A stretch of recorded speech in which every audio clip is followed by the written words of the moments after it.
அஸ்ஸலாமு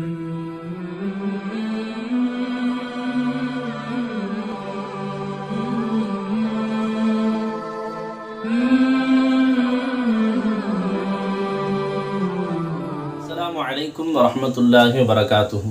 லா இலாஹ இல்லல்லாஹ் முஹம்மதுர் ரசூலுல்லாஹி ஸல்லல்லாஹு அலைஹி வஸல்லம்.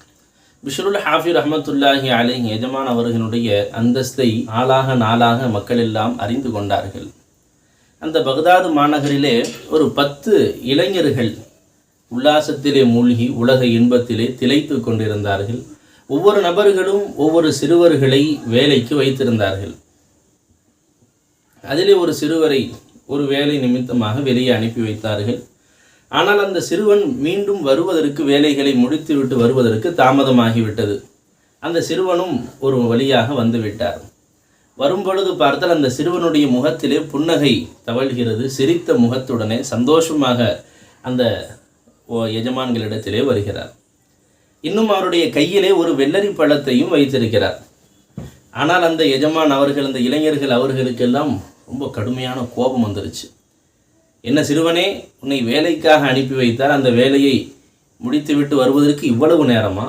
தாமதமாக வந்தது மட்டுமல்லாமல் சிரித்து கொண்டே வருகிறாயா என்று வேறு கடுமையாக கோபித்து கொண்டார்கள்.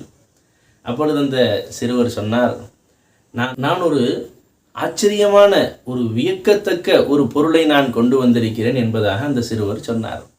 என்ன அது என்பதாக கேட்டவுடனே, அதுதான் வெள்ளரிப்பழம்.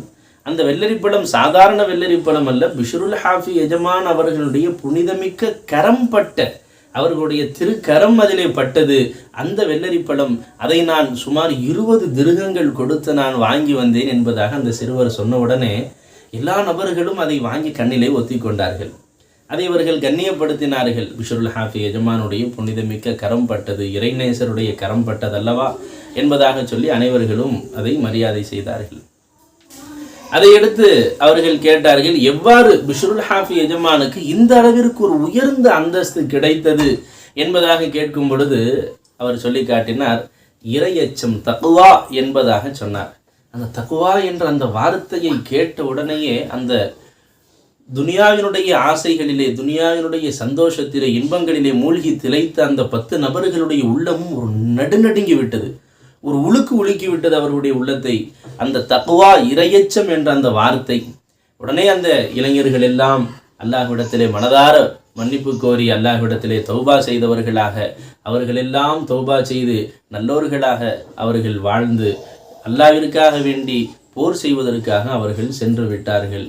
அல்லாஹ் ஜல்ல ஷானுஹு தஆலா நமது உள்ளத்தையும் இறையச்சத்தால் நிரப்பி அருள் புரிவானாக. அல்லாஹ்வினுடைய நேசத்தை கொண்டு நமது உள்ளத்தை அல்லாஹ் நிரப்பி அருள் புரிவானாக. ஆமீன். வாஹிரு தஅவானா அனில் ஹம்துலில்லாஹி ரப்பில் ஆலமீன். அஸ்ஸலாமு அலைக்கும் வரஹ்மத்துல்லாஹி வபரகாத்துஹு.